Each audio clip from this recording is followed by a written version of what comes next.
심정! 여기 사나이 자존심을 건 한판 승부가 벌어졌습니다. 서로의 다리를 벌리며 힘을 겨루는 고팔 씨와 주영 씨. 지금까지도 불끈불끈 솟아나는 힘을 주체할 수 없다는 고팔 씨. 혹시 이름이 이렇게 약해가지고선 사내구실 제대로 하겠냐? 아, 이거 동네 남자들 죄다 쓰러뜨릴 기세입니다. 오빠, 이 이름편 우리 편 이겨버려. 그래? 고팔 씨가 주영 씨의 다리를 쫙 벌린다. 무슨 어르신 힘이 세 이렇게? 어르신 승! 이야! 오빠가 이겼다. 이겼으면 상가야지. 뽀뽀? 다방 종업원이 고팔 씨의 볼에 뽀뽀를 한다. 어르신 전보다 힘이 더 세진 것 같아요. 아유. 내 이름이 왜 598인지 알아? 90세까지 팔팔하게 살으라고 우리 아버지가 나를 598이라고 지어줬어. 어쩐지 정정하십니다. 그리하여 동네 남정네들의 기 팍팍 살려줄 활려광 98씨의 특급 조치가 시작됐습니다. 고팔 씨와 남자들이 개다리 춤을 춘다. 정력이라는 것은 말이야, 이 상, 중, 하, 이 밸런스가 맞춰줘야 핵심이야. 격렬하게 흔들어. 하지만 이 꼴 저 꼴 보기 싫은 한 사람. 98씨 아내 순녀 할머니는 속이 터집니다. 저놈의 영감탱이 힘은 남아돌아서 어디다 써먹으려고. 격렬하게 흔들어. 좋다. 세게. 그런데 며칠 후 고팔 씨가 수건에 목이 졸린 채 복덕방 소파에 반듯하게 누워있다. 어쩌다가 이렇게? 자신의 복덕방에서 싸늘한 시신으로 발견된 98씨. 망할놈의 영감탱이 평생 내 속을 그렇게 썩이더니 결국에는 천벌을 받은 거죠.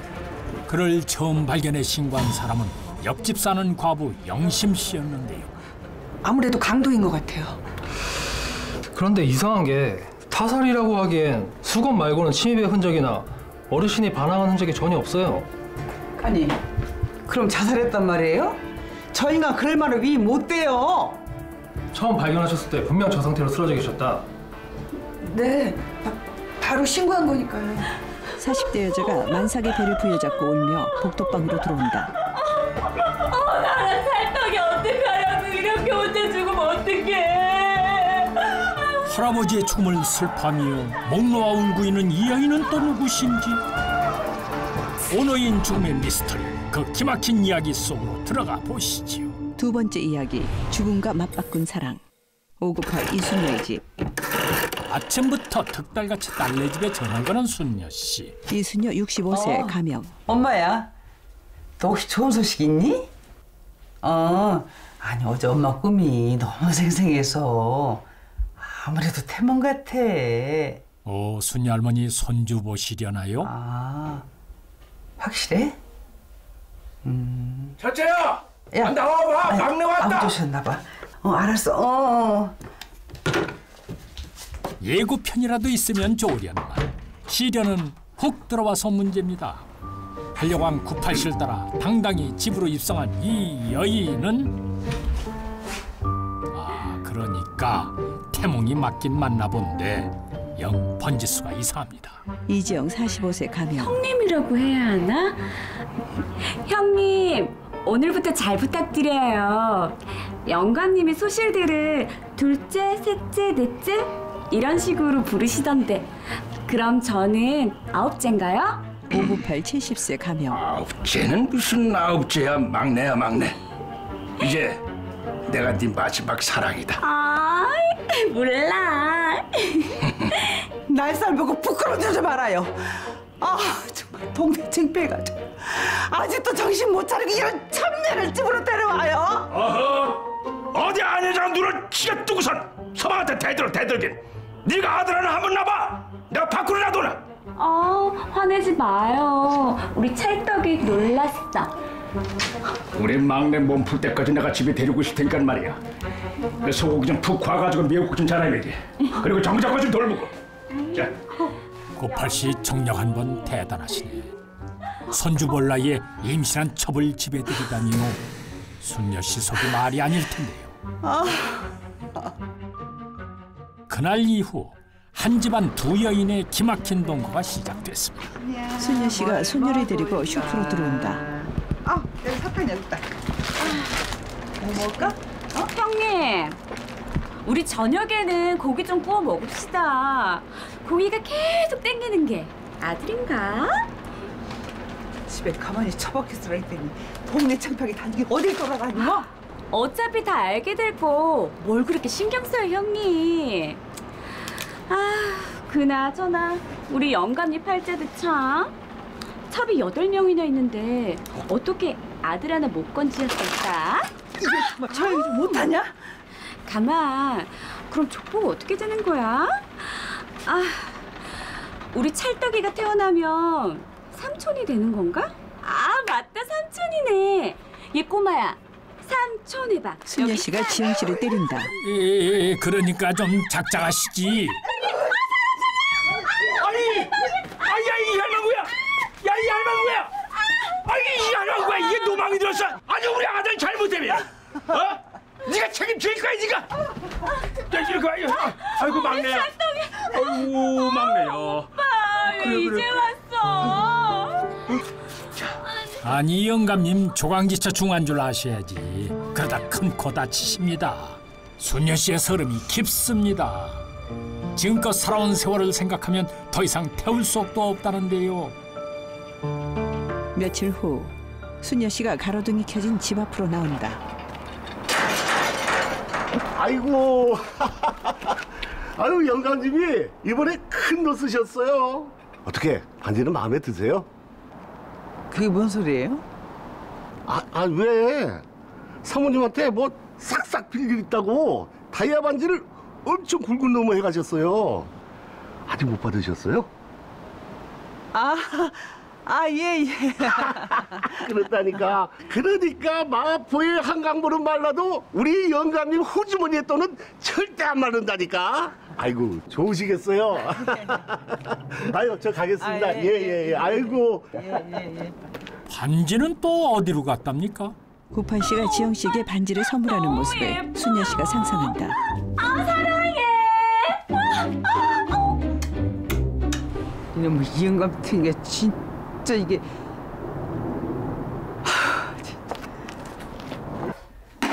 에휴, 속상한 마음에 순녀 씨가 찾은 곳은 이웃집 과부 영심 씨의 집이었는데요. 진짜 영감님 해도 너무 하시네. 야, 내가 이 나이 먹고 천년 산후조리까지 하게 생겼다. 셋째 딸 시집갈 때까지만 내가 참고 견디려고 했는데 얼굴 들고 다닐 수가 없어. 언니, 참기는 왜 참아요? 그동안 참고 살아온 세월도 억울한데. 언니 보고 있으면 꼭 우리 엄마 보는 것 같다니까. 내가 여지껏 찍수라고 참고 살아온 내가 잘못이지. 참, 낯짝도 두껍지. 그 몸을 해가지고 그 집에 어디라고 들어와? 이걸 어떻게 골탕 먹여주지? 자기 일처럼 화를 내며 순녀 씨를 위로하는 영심 씨. 어떻게 속이 좀 풀리십니까? 순녀 씨와 영심 씨가 막걸리를 들이켠다. 야, 근데 이게 뭐냐? 이거요. 영감님이 보험 들어놓으신 거 서류들이에요. 9째 것까지 다 들어놨는데 그래도 언니 앞으로 들어놓은 게 금액이 제일 많더라. 야, 많으면 뭐하냐? 그깟 보험금만은 뭐하냐고. 아우 내 팔자야.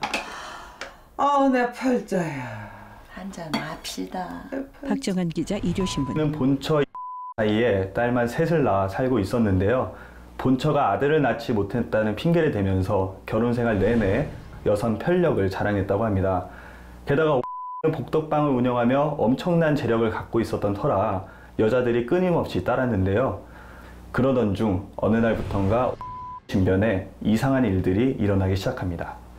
마음 많은 이팔 청춘. 구팔 씨가 찾은 곳은 읍내의 한 영화관. 그런데 구팔 씨가 단단히 뿔이 났습니다.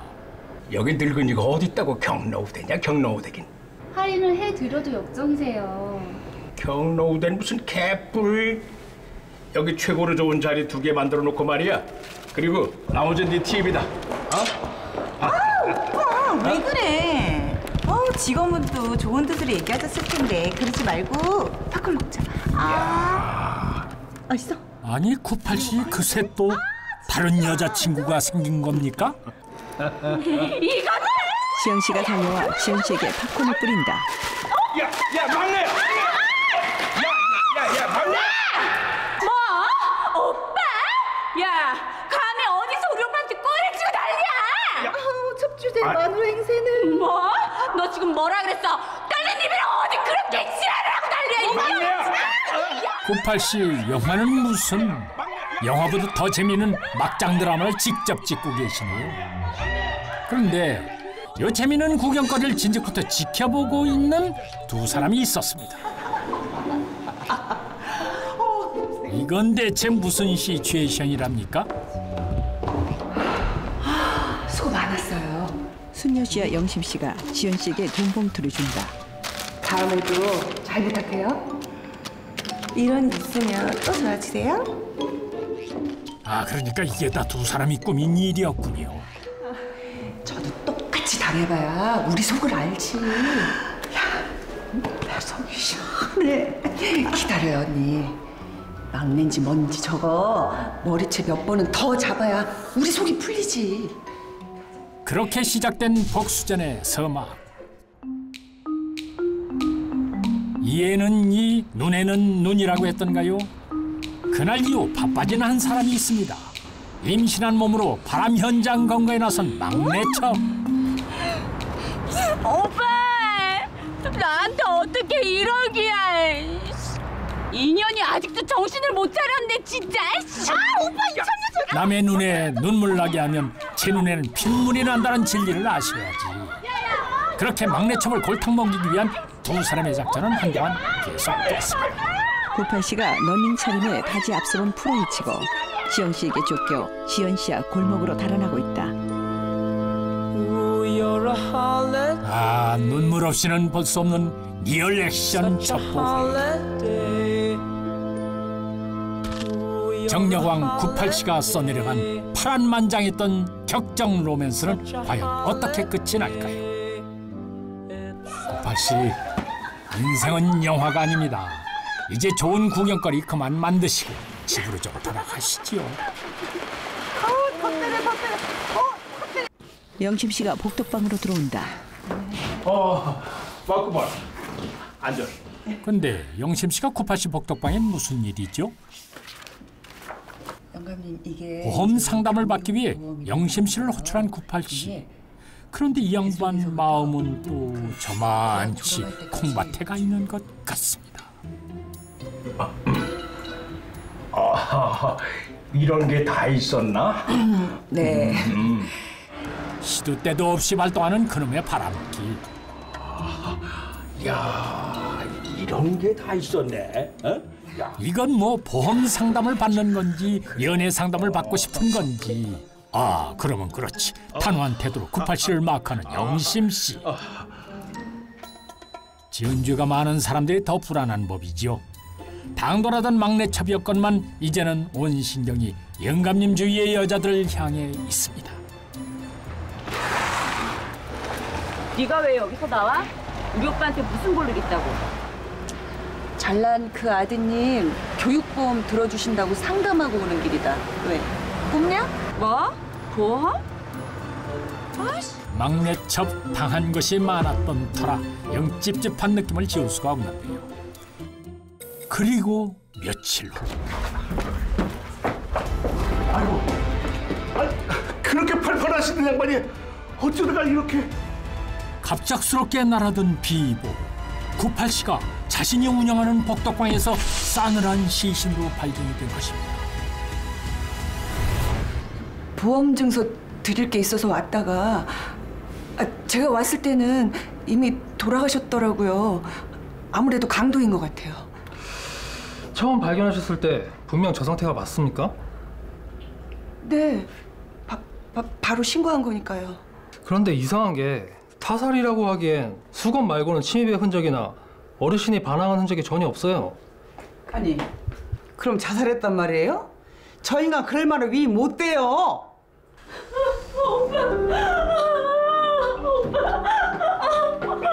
나랑 살떡이 어떡하라고 이렇게 혼자 죽으면 어떡해.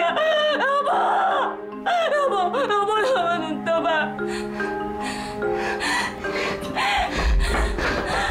형사님, 인연이 죽인 거라고요. 너 똑바로 얘기 못해? 이건 또 무슨 얘기입니까? 영심 씨가 영감님을 죽였다니요? 그게 무슨 말씀이죠? 제가 의심쩍어서 알아봤는데요. 이 여자가 글쎄 우리 영감님한테 보험을 한두 개 들게 한 게 아니라고요. 이게 어디서 멀쩡한 사람을 잡아? 보험은 영감님이 먼저 나한테 와서 상담해서 들어놓으신 거라고. 너 똑바로 얘기 못해? 너 똑바로 얘기 못하냐고. 얘가 살인자라고요. 원어인 사망 사건에 관한 진실은 과연 무엇일까요? 수건에 목이 졸린 채로 자신의 복덕방에서 숨진 채 발견됐는데요. 경찰이 출동한 현장 역시 강도 사건이 의심되는 상황이었습니다. 하지만 침입이나 반항의 흔적이 전혀 남아있지 않아 타살이라고 하기에는 여러 가지로 의문점이 많은 현장이었습니다. 그로부터 며칠 뒤 의 죽음과 깊은 관련이 있을 것으로 추정되는 한 사람이 용의선상에 오르게 됩니다. 사건 발생 닷새 만에 98씨의 죽음과 관련된 결정적인 인물이 드러났습니다. 최영심 씨, 잠깐 서로 같이 가시죠. 네? 제가 왜요? 형사들이 찾은 사람은 놀랍게도 이웃집 과부 영심 씨였는데요. 왜 이러세요? 저 못 가요. 왜 이러세요? 아니, 선생님들 뭔가 잘못 알고 오시는 것 같은데요. 얘 그런 애 아니에요. 그건 제가 너무 잘 알고 있어요. 언니. 영심 씨가 수녀 씨 앞에 무릎을 꿇는다. 그런데 갑자기 순녀 씨에게 용서를 빌기 시작하는 영심 씨. 일어나. 일어나. 너 왜 이러는 거야? 제가 잘못했어요. 아니, 네가 뭘 잘못해? 우리가 알지 못했던 비밀이 있었던 걸까요? 형사님들, 근데요, 저 영감님 죽이지 않았어요. 정말이에요. 갈수록 오리무중 애매한 말들만 늘어놓으며 억울함을 호소하기 시작하는 영심 씨. 그런데 바로 그때 뭐야 이 반지? 아니 할머니 준다고 영감님이 해준 반지인데? 그걸 왜 채어서가 가지고 있어? 그러니까 그게 사실은 영감님이랑 저랑 사랑하는 사이였어요. 뭐? 예? 어떻게 이런 일이? 모두의 예상을 깨고 영심 씨가 털어놓은 얘기는 실로 충격적이었습니다. 2개월 전 98씨가 누군가의 집 앞에서 손나팔을 분다. 98씨 이번엔 또 어디에 뻐꾸기 신호를 날리시나 했더니 다름 아닌 영심 씨였습니다. 두 사람 사실은 작년부터 몰래 청을 통해오고 있던 사이였는데요. 야, 이거사, 우리가 언제까지 이렇게 몰래 만나야 되는 거야? 난 바람을 피웠어도 말이야 남의 눈치 보면서 살질 않았어. 그리고 이거 내 스타일이 아니야. 이거는 내 언니랑 내 사이 잘 알면서 또 그 소리야? 근데 자기 나한테 뭐 할 말 없어? 할 말? 무슨? 아까 언니 우리 집에 왔다 갔었어. 다 들었다고. 뭘? 내가 이렇게 두 눈 시퍼렇게 뜨고 있는데 집에 여자를 들여? 응?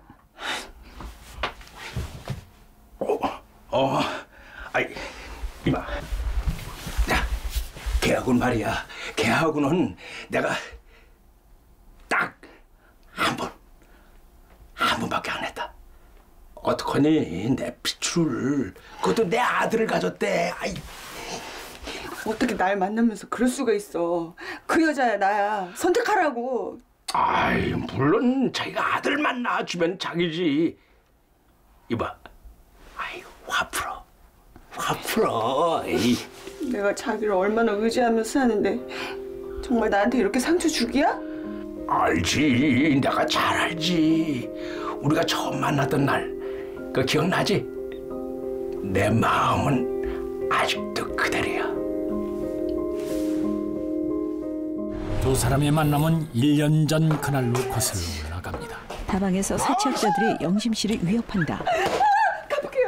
갚을게요. 조금만 시간을 주세요. 네? 뭐 참, 여중아 말귀 참 못 알아듣네. 돈으로 못 갚으면 몸으로 때우시든가. 그 더러운 손 못 치우냐? 얼마면 돼? 얼마면 되냐고 이 자식아! 뭐야 영감쟁이는? 나 그 여자 애인이다. 그치 애기야? 남편과 사별한 후 고단하게 살고 있던 영심 씨.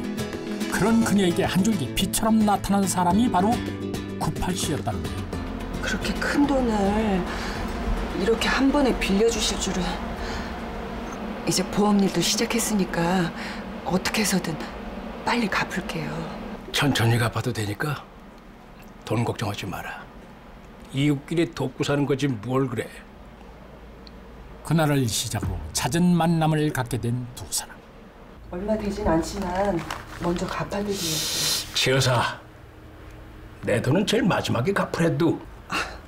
그래도 난 최 여사가 말이야 아둥바둥 사는 그 모습을 보면 마음이 아파 죽겠어. 그리고 말이야, 이거 저 우리 딸내미하고 내 마누라, 그다음에 내 소실들 앞으로 다 들어오는 거니까 가져가서 잘 정리해봐. 아니, 무슨 보험을 이렇게나 많이. 영감님. 영감님이라니? 오빠. 영심 씨를 적극적으로 도우며 호의를 보이기 시작한 98씨에게 그녀는 조금씩 호감을 느꼈다고 합니다. 급기야 굳게 닫아놓았던 영심 씨 마음의 빗장이 풀리면서 이 탈이 나버리고 만 것입니다. 막내 첩의 등장으로 순녀 씨만큼 속상했던 사람이 바로 영심 씨였습니다. 나야 그 여자야. 선택하라고. 아이, 그야 자기가 아들만 낳아주면 자기지. 그리고 영심 씨는 98씨의 사랑을 쟁취하기 위해서 황당한 결심을 하게 되는데요. 영심 씨가 여관으로 들어간다. 막내 첩의 등장 이후 영심 씨는 98씨와 무리하게 정을 통하며 활발한 만남을 이어갔습니다. 98씨와 영심 씨가 여관방에 나란히 누워있다. 어때? 기분이 좀 풀리냐? 풀리긴. 집에 가면 나 같으면 또 다 잊어먹을 거면서. 에이구, 그럼 무슨 소리를 그렇게 서울게 하냐 그래. 가만히.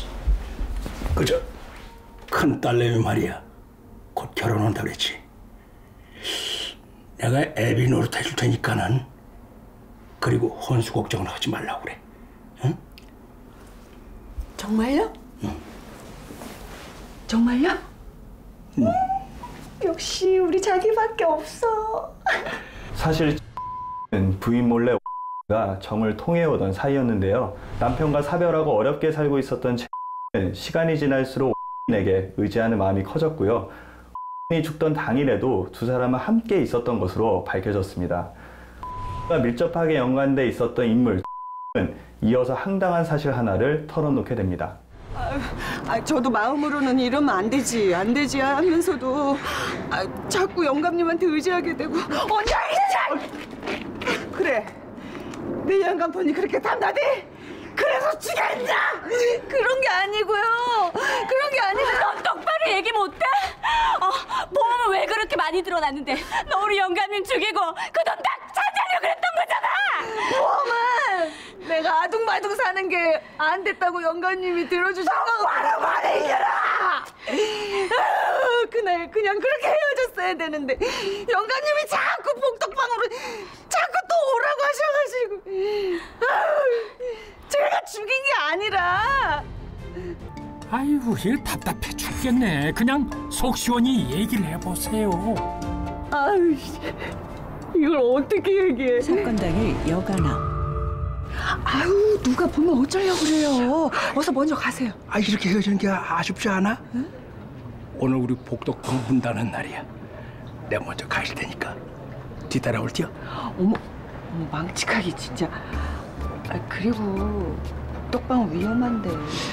내가 오늘 영심이 화도 풀어줄 겸 오늘은 하루에 2번 내가 스페셜하게 최선을 다할 거야. 아, 영감님 참 남사스럽게. 아무리 활력왕이라지만 98씨 이거 너무 무리하시는 거 아닙니까? 그리고 바로 그날 최 여인과의 관계 도중 갑자기 온몸이 뻣뻣해지며 그대로 의식을 잃고 말았는데요. 영감님! 영감님! 영감님! 그날 98씨는 결국 깨어나지 못했습니다. 사인은 다름 아닌 복상사였던 것입니다. 이미 한 차례 관계를 가진 후 음식점에서 함께 만나 식사를 했고 다시 복덕방에서 만나 또 한 번의 관계를 시도했습니다. 그러던 중에 고령이었던 이 결국 복상사로 숨지는 변을 당하고 마는데요. 당황한 여러 차례 주물러 봤지만 아무런 반응이 없자 결국 목에 수건을 감아 강도가 침입한 것으로 위장하기로 합니다. 그로부터 2시간 후 경찰에 숨져 있는 것을 발견했다며 신고했는데요. 경찰의 수사 끝에 이 모든 사실을 결국 자백하고 맙니다. 사망자의 심혈관계 질환 증상이 최종 확인되며 결국 사망 사건과 관련해서 무혐의 처분을 받게 됐습니다. 언니 정말 죄송해요. 죗값은 제가 어떻게든 치를게요. 그렇게 좋으면 같이 죽지 그랬냐? 첩이네 어쩌냐면서 벌레부터 다더니 뭐야? 나보다 더한 년이었잖아. 그래도 쪽팔린 건 알아가지고 뭐? 강도? 일단 서에서 이겼어. 화려했던 여성 표적을 멈추게 한 것이 결국 죽음이었다니. 98씨 나이도 스펙입니다. 저 세상에서라도 나이값 좀 하시며 살아가시죠. 늦은 저녁 한적한 국도변을 헤매는 김판수 씨. 어디에 있다는 거야? 무슨 건물이 있어? 아무것도 안 보이는데. 여기서 건너라고? 응, 알았어. 판수 씨가 길을 건너는 그 순간 갑자기 달려온 차에 사고를 당하고 말았습니다. 쓰러진 김판수 씨를 놔둔 채 그대로 도주해버린 사고 차량. 남편의 뺑소니 사고 소식을 듣고 아내 염경자 씨가 한달음에 달려왔습니다.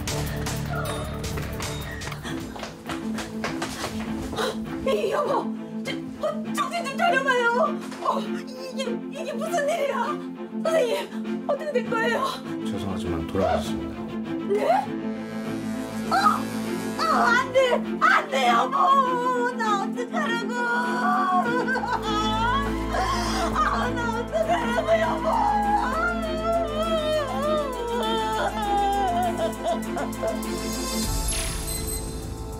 하루아침에 남편을 잃고 절망에 빠진 경자 씨. 그런데 그때 이상한 일이 벌어졌습니다.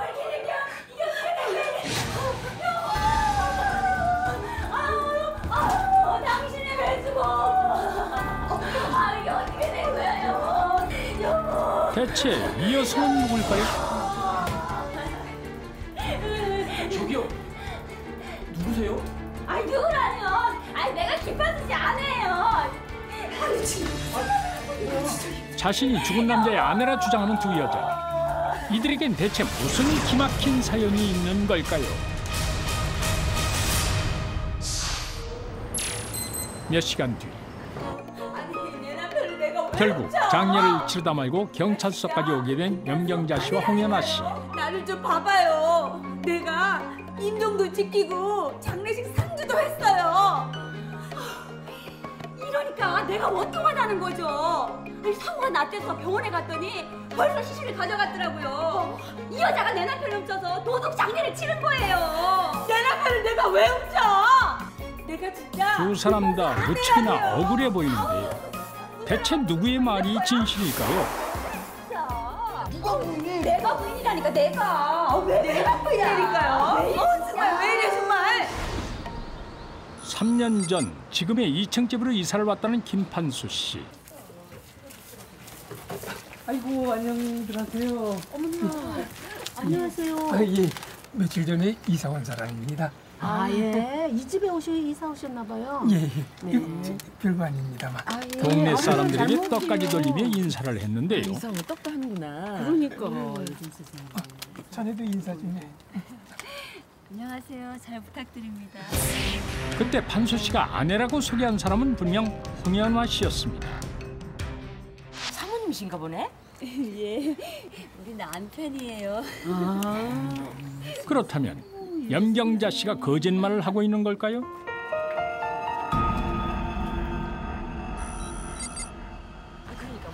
그런데 얼마 뒤 뜻밖의 모습을 목격하게 된 동네 주민들. 근데 그 여자 아니네. 저 봐.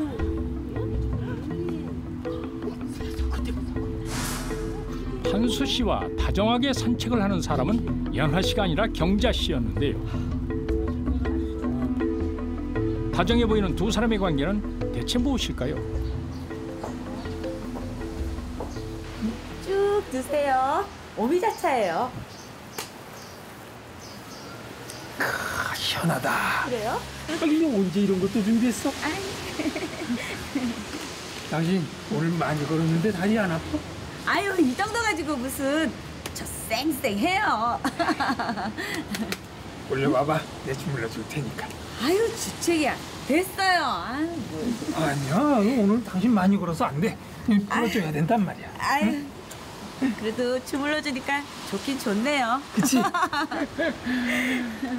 영락없이 부부 사이로 보이는 판수 씨와 경자 씨. 하지만 더 놀랄 만한 일은 따로 있었습니다. 그것은 바로 이 세 사람이 한 집에서 함께 살고 있다는 것이었는데요.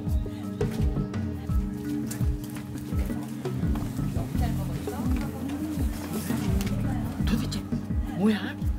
저 아저씨가 바람이 난 거야? 그럼 저 집안이란 말이야? 요즘 세상에? 아니, 마누라 몰래 바람 피는 거 아니야?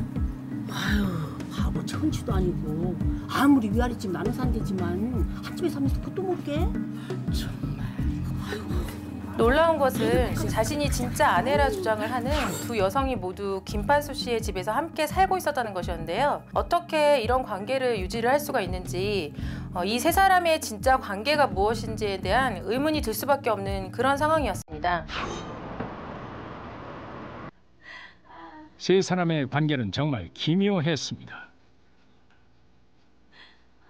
판수 씨의 집 2층에 사는 경자 씨와 1층에 사는 연화 씨. 그리고 아래 위층을 오가며 한 지붕 아래 버젓이 두 집 삶을 하는 판수 씨. 두 여성은 판수 씨의 행동을 묵인했던 걸까요? 아니면 모르고 있던 걸까요?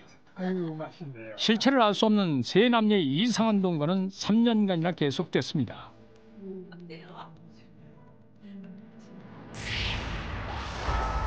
과연 판수 씨의 진짜 아내는 누구일까요? 무슨 이렇게 맛있는 거 사왔어? 그런데 더욱 놀라운 것은 바로 연적인 두 여자의 관계였습니다. 어때? 친자매처럼 다정했다는 경자 씨와 연화 씨. 언니가 만든 거야? 내가 만들었지. 그런데 판수 씨가 죽고 나자 두 사람은 서로 자신이 진짜 아내라고 주장을 하고 있는 것입니다. 너무 잘 맞는다. 아, 이제 그만들 하시고. 아니, 그러니까 도대체 진짜 부인이 누구라는 겁니까? 나라니까요. 너 진짜 미쳤어? 좀 그만 좀 해. 언니야말로 정신 좀 차려. 저 보세요. 연화 씨가 지갑 속에서 꺼낸 한 장의 사진. 그것은 연화 씨와 판수 씨가 함께 찍은 결혼 사진이었습니다. 이 홍윤아 씨가 진짜 부인 맞는 것 같네요. 아니에요. 아, 여기 이렇게 결혼 사진까지 있잖아요. 그거 가짜예요. 가짜요? 내가 끝까지 숨겨주려고 했는데 과연 경자 씨가 폭로하려는 연화 씨의 비밀은 무엇인가요?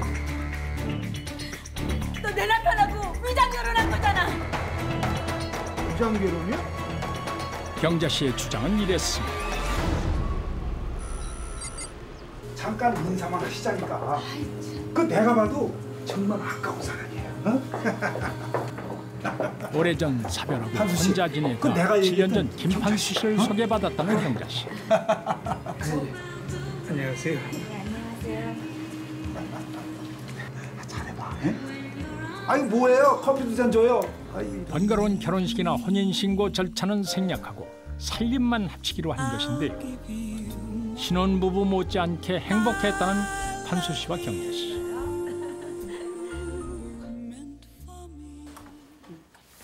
두 사람이 재혼한 지 4년째 되던 어느 날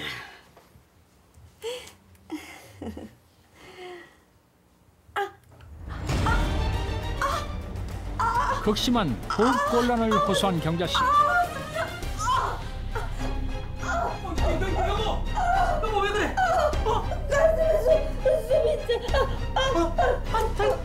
갑자기 왜 이래?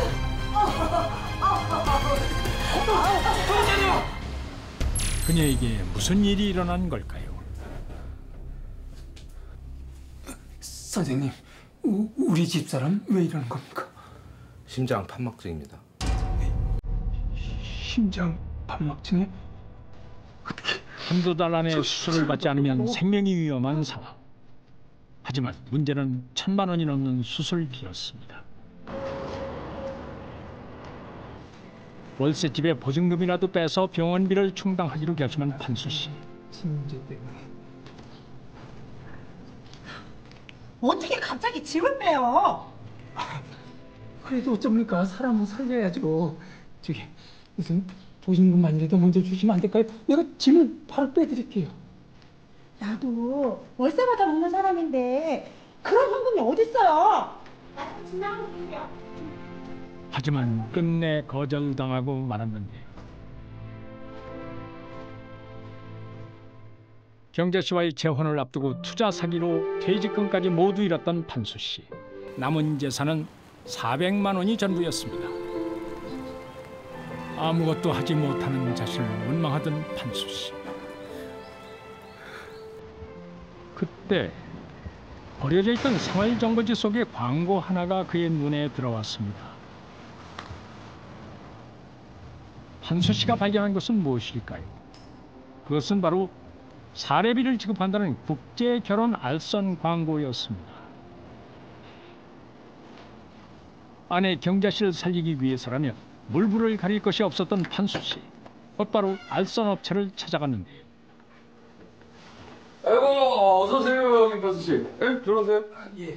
아이고 오늘 오시나 들어와. 예. 이쪽은 홍연아 씨, 이쪽은 김판수 씨. 네, 안녕하세요. 예, 안녕하세요. 그 자리에서 처음 만난 사람이 바로 중국 교포 홍연화 씨였던 것입니다.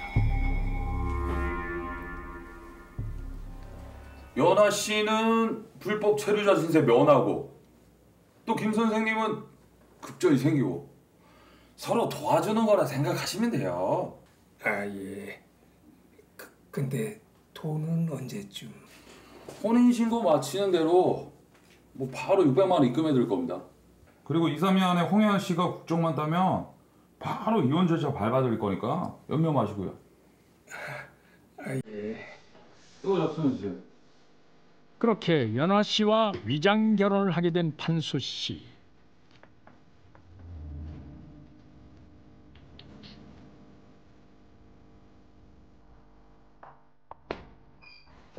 위장 결혼을 숨기기 위해 결혼 사진까지 찍은 두 사람. 판수 씨와 연화 씨는 초고속으로 법적 부부가 됐습니다. 아유 고맙긴요. 제가 더 고맙죠. 고맙습니다. 7년 전 염경자 씨를 만나 재혼한 김판수 씨는 아내에 대한 사랑이 굉장히 각별했다고 합니다.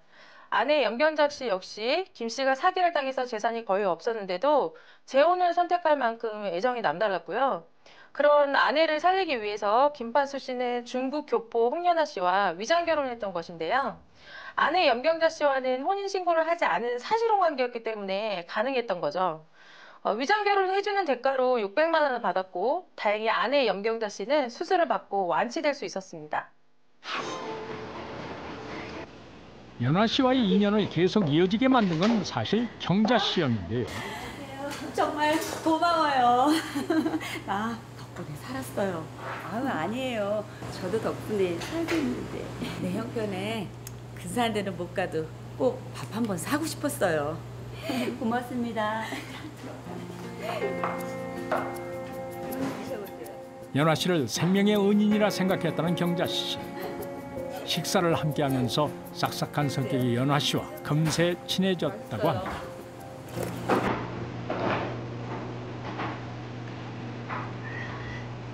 근데 만약에 위장으로 결혼한 게 걸리면 둘 다 벌을 받게 되나요? 네, 맞아요.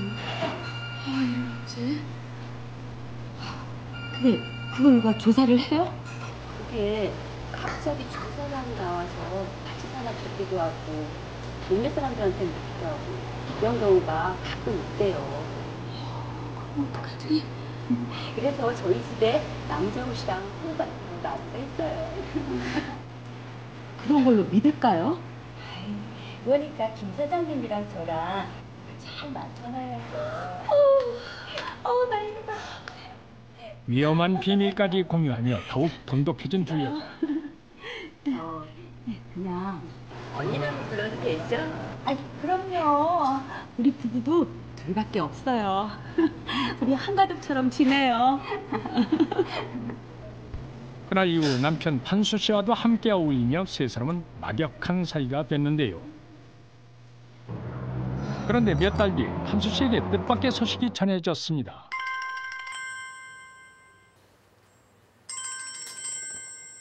누구지? 예, 여보세요? 네? 누구?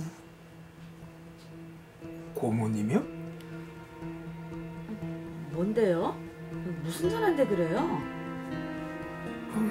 막내 고모님이 돌아가시면서 집을 남기셨다는데 상속이 됐다고 그러네? 후사가 없이 사망한 먼 친척의 재산을 판수 씨가 상속받게 됐다는 것인데요. 그에게 남겨진 유산은 서울 위각의 오래된 2층 주택.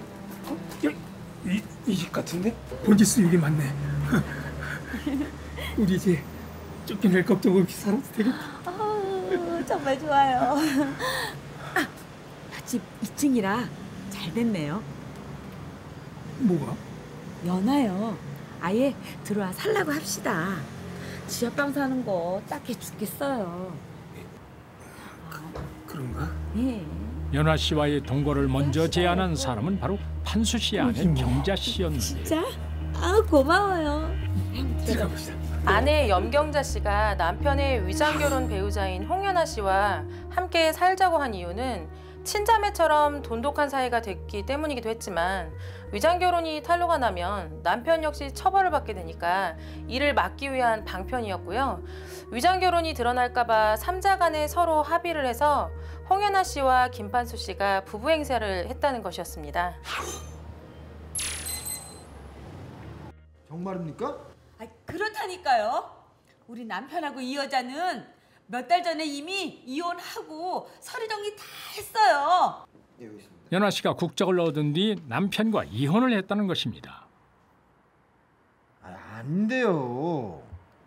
예? 뭐가요? 이거 보세요.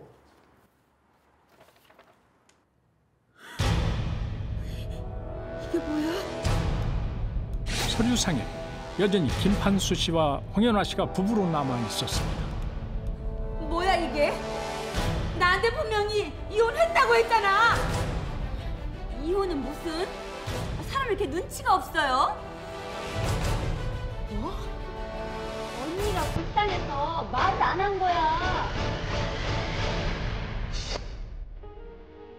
연화 씨는 세 사람이 함께 살게 되면서 김판수 씨와 실제 연인 관계로 발전했다고 털어놓았습니다. 하지만 미안한 마음 때문에 경자 씨에게는 계속 거짓말을 해왔다는 것인데요.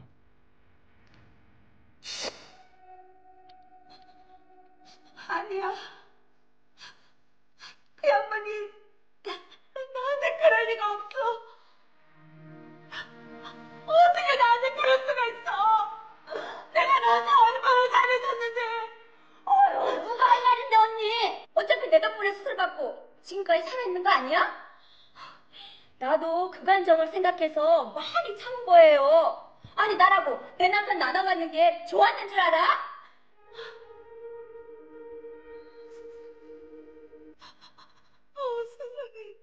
가장 믿고 의지했던 두 사람에게 감쪽같이 속은 경자씨.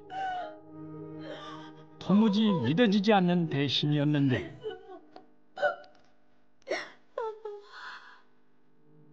에이씨. 빨리 나가라니까. 글쎄, 언니랑 나랑 더 이상 볼 일 없네요. 내 남편도 잊어버려요. 법적으로 아무런 권리가 없는 경자씨는 결국 판수 씨의 집에서도 쫓겨나고 말았습니다.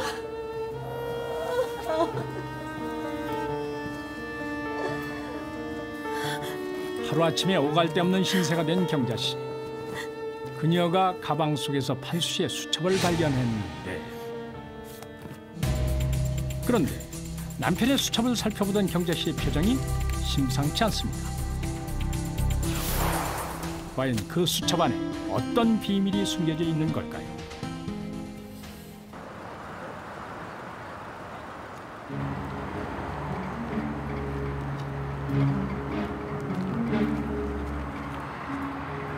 집에서 쫓겨난 이후 홍연아 씨를 미행하기 시작한 경자씨.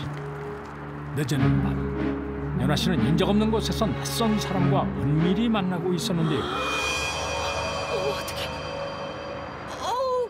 어떻게 저럴 수가?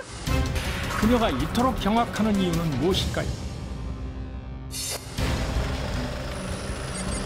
며칠 뒤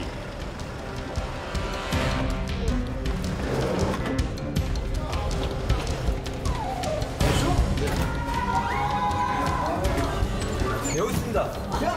누구를 찾아온 걸까요? 어쩐 일로? 당신을 김판수 씨 살해혐의로 긴급 체포합니다. 언니! 금수만도 못하는 걸! 이 살인자야! 이 남자예요! 당신이 오동철입니까? 연아 씨가 체포되자 도주하는 남자.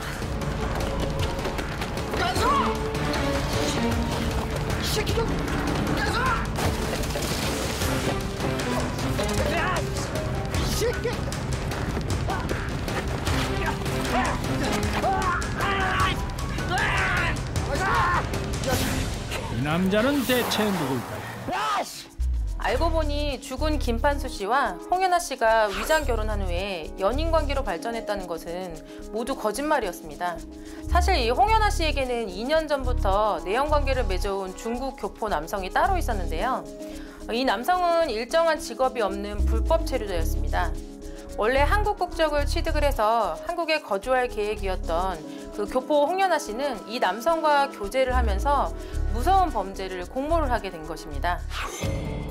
두 사람의 무서운 계획이란 바로 김판수 씨를 죽이고 사망 보험금을 받아 중국으로 도주하려는 것이었습니다. 판수 씨 몰래 생명보험에 가입하고 의심받지 않기 위해 1년 가까이 기다린 두 사람. 하지만 연아 씨가 보험금을 받으려면 김판수 씨가 사망할 때까지 법적인 아내로 남아 있어야 했는데요. 그래서 일부러 이혼을 미뤘던 연아 씨.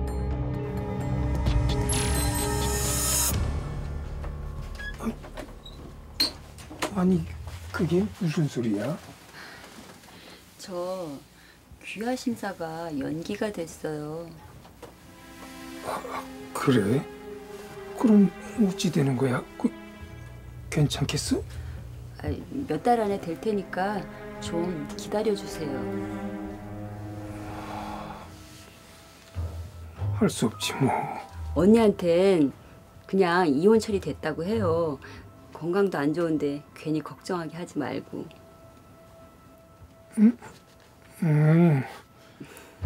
그러지 뭐. 돈을 위해 진짜 아내의 자리까지 훔치려 했던 홍연화.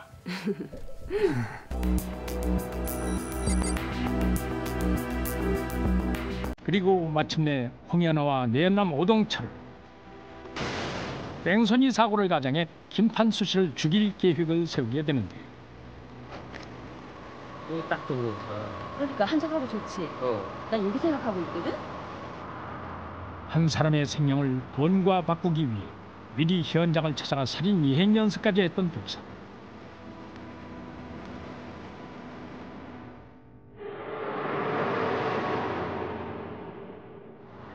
그리고 사고 당일 홍연아는 급한 일이 생겼다면서 판수 씨를 사고 현장까지 불러내 그가 차도로 나오도록 유도를 한 것입니다. 어디에 있다는 거야? 무슨 건물이 있어? 아무것도 안 보이는데. 조금만 더 내려와요. 조금만. 조금만 더. 거기서 길을 건너요. 거기서 건너면 돼. 여기서 건너라고? 네, 건너. 응. 알았어.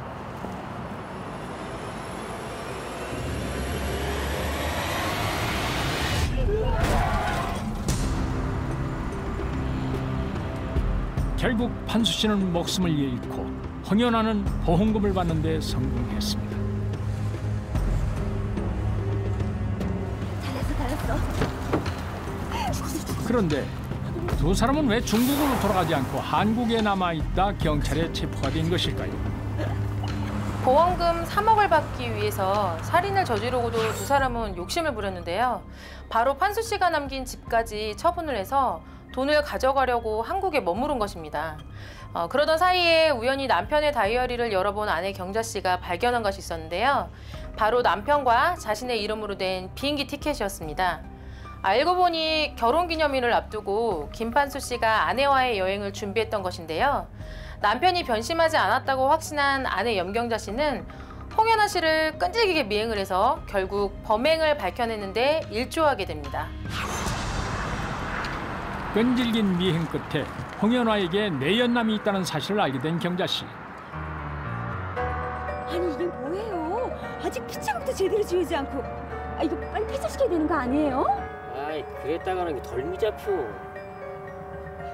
그냥 나한테 다 맡겨둬. 내가 알아서 잘 처리할 테니까. 아이 참 나한테 맡겨두라니까. 이거 지워야지. 경자 씨는 그때 판수 씨의 죽음이 홍연아와 관련이 됐다는 것을 직감하게 된 것입니다. 하마터면 영원히 묻힐 뻔한 무서운 진실. 결국 판수 씨가 남긴 사랑의 증거를 통해 밝혀졌습니다. 그리고 마침내 경자 씨는 도둑 맞았던 남편을 되찾게 됐습니다. 남의 것을 억지로 빼앗으려는 사람에겐 결국 더 큰 재앙의 족쇄가 채워지는 법입니다. 시부모와 나란히 식사를 하는 현숙 씨 부부. 그런데 왜 시어머니는 인상을 쓰고 있나요? 아버님, 밥 더 드릴까요? 그래? 이야, 밥맛 좋다. 그래, 조금만 더. 네. 적당히 먹어요. 뭐 이렇게 힘쓸 일이 있다고 정말. 아이고, 밥 맛없어 정말. 정예 씨는 왜 괜히 남편에게 타박일까요? 남편 밥상 머리 앞에서 그 한다는 소리 좀 말하자. 엄마 식사는 하셔야죠. 시부모 사이가 시베리아 한복판입니다. 엄마. 뭐가 그리 신경이 날카로워진 건지 모르겠습니다. 나 그냥 출근할란다. 아버님, 다녀오세요. 그런데 시아버지 뭔가 이상한데요? 자꾸 이러시면 저 곤란해요.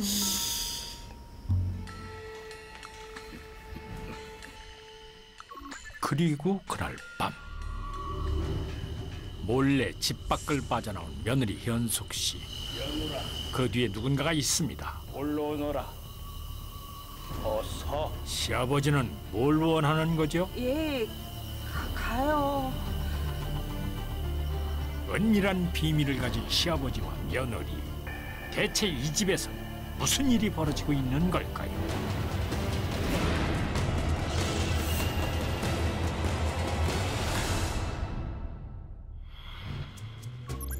서울의 한 주택가. 막 출근길을 나서는 오균 씨. 오늘 좀 늦을 것 같아. 엄마, 몸 좀 챙기세요. 얼굴이 이게 뭐예요? 그러다 병 나면 어쩌시려고 그래요? 알았어요 아들. 잘 다녀와. 응? 어이구 우리 새끼. 너 이제 출근하는구나. 안녕히 주무셨어요, 아버님? 오냐. 같이 가자. 그런데 시아버지가 2층에서 내려옵니다. 다녀오세요. 아무래도 이 집 분위기가 아주 요상한데요. 아들을 배웅하던 정례 씨, 갑자기 무서운 눈빛으로 돌변하는데요. 어머니, 들어가세요. 시어머니는 왜 2층을 쏘아보는 것일까요?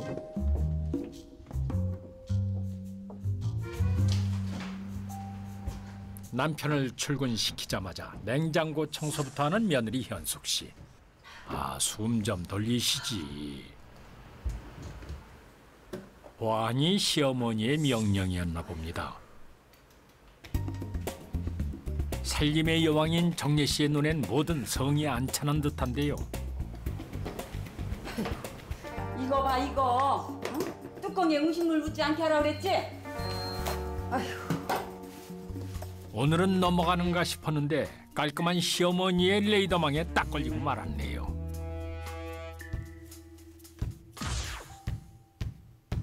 아니, 그런데 위층에서 무슨 소리죠? 어머니, 왜 그러세요? 또 시작이네. 응? 저러다 말겠죠. 아이고, 누구 염장을 지으려고. 그래요. 오늘 아주 끝장을 보자, 끝장을. 어머니! 화가 난 시어머니는 도둑이라도 때려잡을 기세로 2층으로 달려갑니다. 이 안에 누가 있을까요?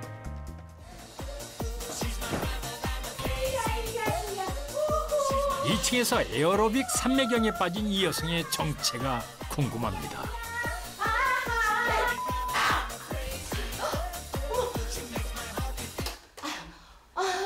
형님 오셨어요. 정례 씨를 보더니 대뜸 형님이라고 하는데요. 뭐가 좋아서 아침마다 엉덩이를 흔들고 내가 이 때문에 이 골이 다 흔들려서 죽을 지경이라고. 죄송해요 형님. 전 그런 줄도 모르고 말씀을 하시지. 내 염장 질러서 죽게 하려고 하는 네 속셈을 내가 모를 줄 알고? 어? 어머, 제가요? 어머, 말도 안 돼. 이런. 어머! 운동 좀 했다고 머리채를 잡을 리는 없을 테고 2층 여인을 왜 이렇게 쥐잡듯 하는 것일까요? 두 여자의 기막힌 악연은 이렇게 시작된 것입니다. 사실 한 달 전 시아버지 승봉 씨는 시어머니 정례 씨와 간 큰 단판을 지었는데요. 당신 제정신이야?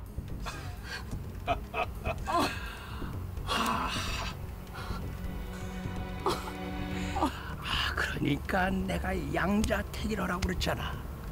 이혼 도장을 꼭 찍든가 저기 저 여자 받아주든가.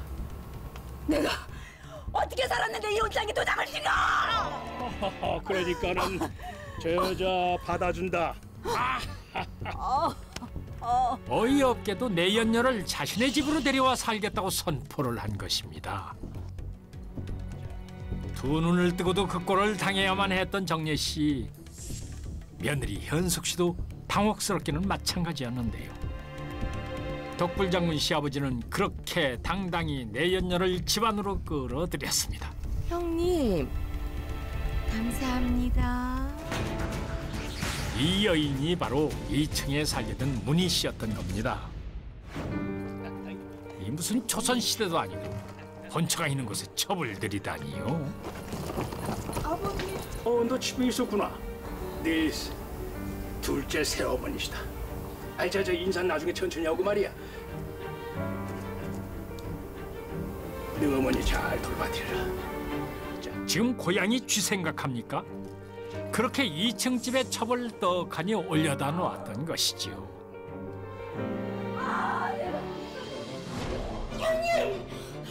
형님 성질머리가 이러니까 남편님 난정이 떨어지는 거라고 알아요? 뭐야? 시아버지 씨가 다른 여자와 두 집 살림을 시작하자 속병이 생긴 시어머니는 남편의 내연녀를 떼어내기 위해 수시로 찾아가 협박과 회유를 반복했습니다. 하지만 그 내연녀는 만만한 상태가 아니었던 겁니다.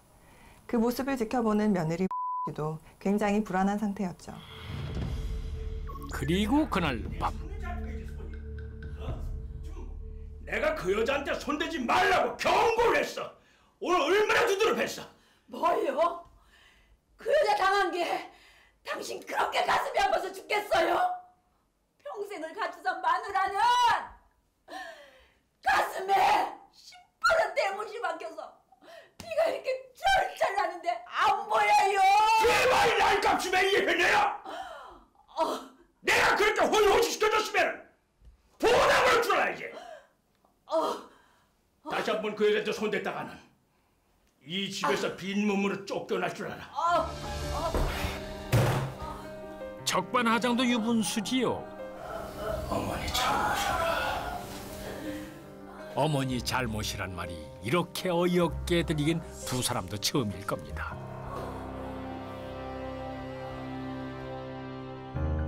다음 날 저녁, 호균 씨가 시아버지 성봉 씨를 밖으로 불러냈습니다. 늦지막하게 이 애비가 마음에 드는 여자하고 살겠다는데 자신놈이 웬 말이 그렇게 많아. 그래도 어떻게 엄마 사는 집에 다른 여자를 들여요. 그 꼴 보기 싫으면 너 네 엄마 데려가서 살아. 그 대신에 나한테 지원받을 생각은 아예 하지 마라. 어이구 나 이거. 아버지.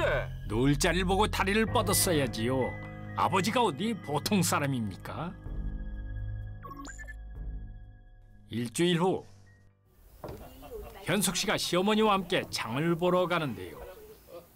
하필 그때 시어머니 정례 씨 속 뒤집어지는 광경이 펼쳐지는데요. 당신 그 여행 갈 때 쓸 선글라스 하나 가질까? 아유 맨날 뭘 사줘야 선글라스 여기도 있는데. 아니 내가 요즘 그 잡지 보니까 말이야. 요즘 젊은 애들 말로 그 신상 별게 다 나왔더라. 세련됐어. 당신 나가서 사고 싶은 거 다 사. 정말요? 가자. 본처가 보는 앞에서 이 닭살 행각이 웬 말입니까? 어머, 형님 두 분이 장 보러 가시나 봐요? 본처와 첩이 한 집살이를 하니 참 못 볼 꼴 많이 봅니다. 여보, 당신 것도 뭐 하나 사줄까? 야, 이거 해가 이렇게 나는데 말이야. 당신 그 양산 어때? 그럼요 형님. 제가 이따가 형님 거 아주 이쁜 걸로 골라올게요. 그래. 좋지? 그래. 자, 그럼 우리 다녀오겠습니다. 며느리도 보는 앞에서 해도 너무하네요. 시어머니 정례 씨 속은 오죽할까요? 그 다음 날 아침, 고부가 함께 아침상을 차리고 있는데요. 그런데 며느리 현숙 씨 지금 뭐 하는 거죠? 아버님 식사하세요. 첩과 사는 남편 밥상까지 차려줘야 하나요? 정례 씨 안색이 좋을 리가 있겠습니까? 아침 다 됐냐? 네. 근데 오늘 아침 반찬은 좀 별로다. 그 손가락이 부러졌대? 아침밥은 왜 꼭 여기 와서 먹으려고 해? 그 말 좀 곱게만 안 돼? 아이고 그거 왜 이렇게 무식하게? 그 뭐야 그게? 첩살림을 하면서 이렇게 뻔뻔할 수가 있다니 시아버지 참 황당한 사람입니다. 아이고 야, 이 국맛 참 시원하다. 너 국에 소금간 팍팍 하라고 그랬지? 갑자기 시아버지의 국그릇을 뺏어버리는 시어머니. 그리고 너 지금 이걸 사람 먹으라고 한 거야 이거? 이거 사람 먹으라고 한 거냐고? 제 입엔 괜찮은데 이상하세요? 지금 내가 이상하다는 거야? 그동안 쌓인 스트레스가 폭발하는 모양입니다. 식구들 먹는 반찬을 싱크대에 쏟아버리고 마는데요. 엄마 왜 그러세요? 정말 가지가지 한다 정말. 아이고 속 터져. 내 속 터지는 걸 누가 알아? 아이고 정말. 아이고. 엄마. 정말 저 성질 머리 저건 죽어도 못 가지다 저. 아이고. 시부모의 이 대단한 전쟁의 가장 큰 피해자는 아무래도 며느리 현숙 씨인 것 같습니다. 그리고 3일 후 혼자 장을 보고 오는 길인 며느리 현숙 씨. 이게 무슨 소리입니까? 문희 씨가 결국 시어머니 정례 씨를 폭행하는 사건이 발생을 한 것입니다. 가만히 있으니까 가만히 일어봤어? 진짜. 아이고, 이걸 그냥 오늘 찔러버릴까? 형님, 밥숟가락 뜰려면 얌전히 계세요. 성질 시어머니와 시아버지의 첩, 두 여자의 싸움에 이러지도 저러지도 못하는 며느리 현숙 씨. 그러게 누가 가만히 있는데 덤비래? 이제는 남편의 첩에게 폭행까지 당하는 시어머니 처지가 딱하기 그지없습니다. 그리고 1년 뒤 화병에 합병증까지 생겨 위독한 상태가 된 정례 씨. 기운 좀 차리세요. 유균아, 네 마누라 잘 챙기고 잘 살아. 이 박복한 애미처럼 살게 하지 말고. 왜 자꾸 그런 말을 해? 내 새끼, 너 때문에 자꾸 산 거지.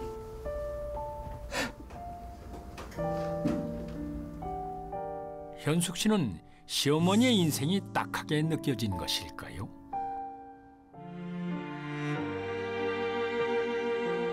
결국 시어머니는 그렇게 한많은 삶을 마감하고 말았습니다.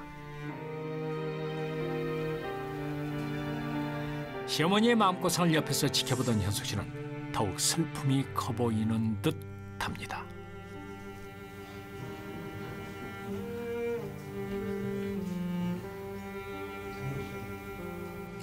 아휴, 두 집 살림하는 남편 때문에 그동안 마음고생이 얼마나 심했겠어. 아유. 그 화병으로 돌아가신 거잖아요.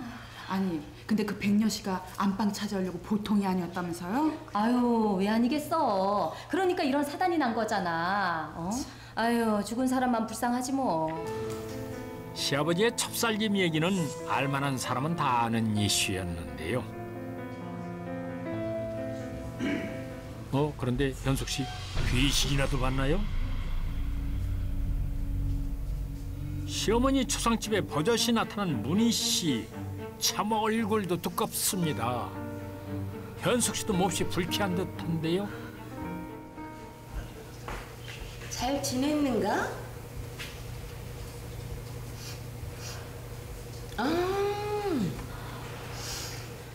여기 음식 냄새 맡아보니까 별론가 보다.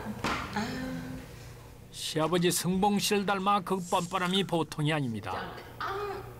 그런데 현숙 씨에게 심상치 않은 기류가.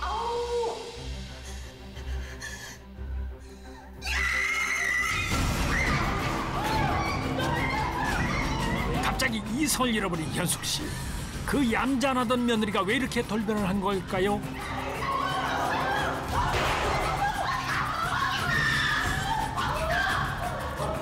현숙 씨는 지금 제정신이 아닌 듯합니다. 문희 씨, 현숙 씨에게 잡혔다가 뼈도 못 추리게 생겼습니다.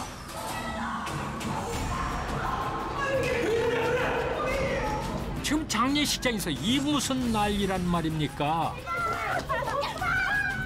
며느리 현숙 씨가 시아버지 첩을 정신없이 구타를 하고 있는 것이었습니다. 결국 남편 복윤 씨가 달려들어 아내를 말리는데요. 무서울 정도로 흥분한 그녀.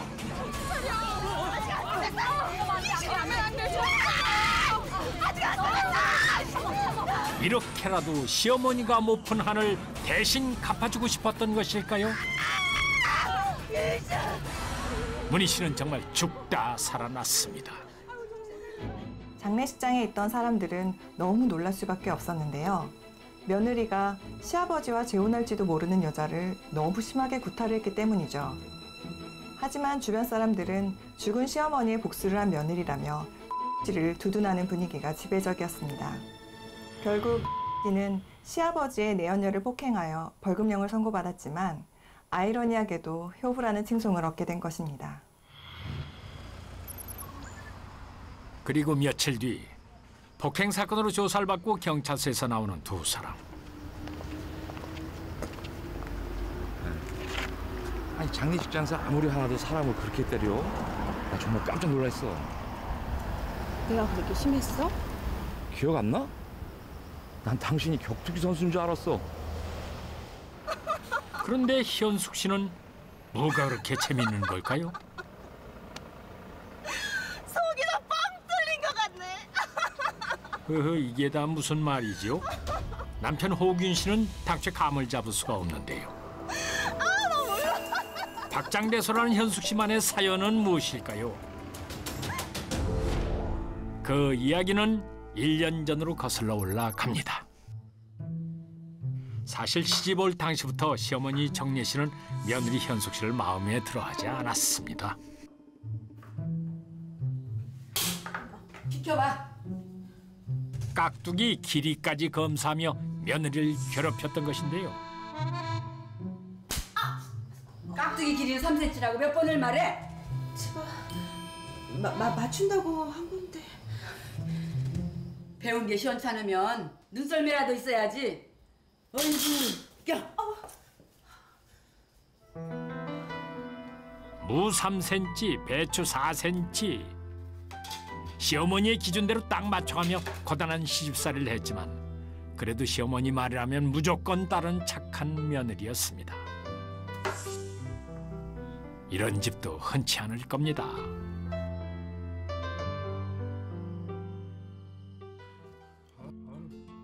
그래도 까탈스러운 시어머니를 견딜 수 있는 것은 남편 호균 씨가 있었기 때문이었는데요. 내일 내가 서류 들고 간 척하고 회사로 당신 부를 테니까 우리가 점심 먹자. 정말? 그래도 돼? 그럼 어머니한테 눈치 안 보고 외식 더 있어? 잔머리.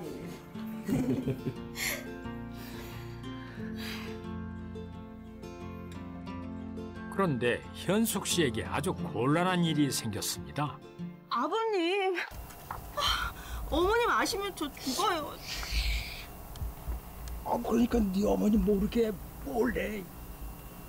저 사람이 말이야. 입이 워낙 까다로워서 그러는데 네가 만든 음식이 입에 맞는다고 그러더라. 응? 부탁한다. 응?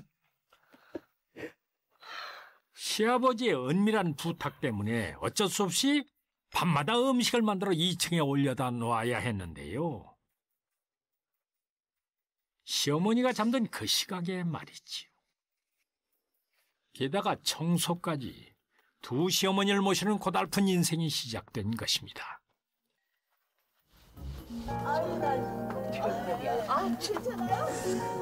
그리고 두 사람의 몸싸움이 있던 어느 날 시어머니를 위로했던 현숙 씨. 그런데 너 재밌냐? 고소해? 그게 무슨 말씀이세요? 너 여기 드나거리면서 음식에다 바치는 거 내가 모를 줄 알고? 귀신을 속여라. 배우망덕한 것 같으니라고. 어머니, 그건 아버님이 하도 부탁하셔서 제가 어쩔 수 없이 그렇게. 이 손 쪄! 아이고, 집안에 사람 하나 잘못 들어와서 내 인생이 삭살이 났구나. 엄한 불똥이 현숙 씨에게 튀었던 것입니다. 그리고 더 큰 문제가 발생했는데요.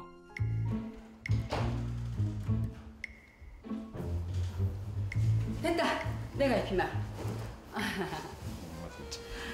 어이구 우리 아들. 어떻게? 그래. 잘 갔다 와. 아이고. 남편을 2층 내연녀에게 뺏긴 뒤로 점점 더 아들에게 집착하기 시작한 것입니다.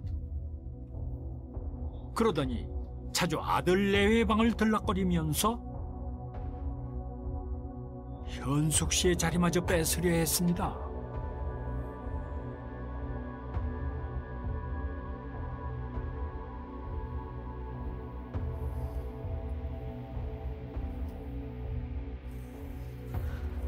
언니, 난 2층이 전보다 네가 더 싫어. 어머니, 시어머니는 자신의 연적을 2층의 첩이 아니라 며느리 현숙 씨로 돌린 것입니다. 더욱 참을 수 없는 건 남편 없이 독수 공방이 이어졌다는 것인데요. 시어머니는 늘 자신의 아들을 불러들였습니다. 이제 시어머니를 향한 측은지심은 점점 정으로 바뀌어갔습니다. 그렇게 시어머니가 죽은 뒤로도 미움이 고스란히 남아있었던 현숙 씨.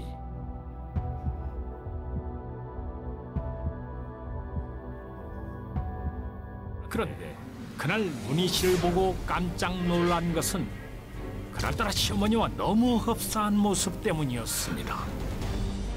마치 죽은 시어머니가 살아서 돌아온 것 같은 착각마저 들었는데요. 음식 맛 진짜 별로네.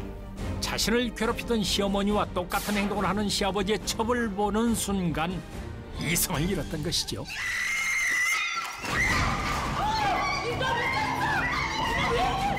죽은 시어머니를 향한 미움과 이 불행에 시초했던 문희 씨에 대한 원망이 섞여서 걷잡을 수 없는 분노가 터져나왔던 것입니다.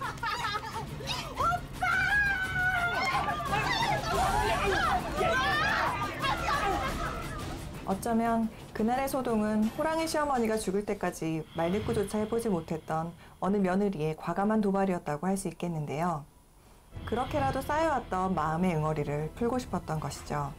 그런 며느리를 시아버지는 용서를 했지만 내연녀와 아들 내외는 연을 끊을 수밖에 없었다고 합니다. 이런 사실을 알리 없는 시아버지와 남편 오균 씨. 어머니, 속 시원하시죠? 전 그동안 묵은 채찍이 싹 사라졌어요. 아유, 엄마는 좋겠다. 당신 같은 며느리 줘서. 가자. 시어머니의 원통함을 풀어준 효부. 때론 모두를 힘들게 하는 진실보다는 이득을 주는 거짓이 나을 때가 있을지도 모르겠습니다. 여러분 생각은 어떠십니까?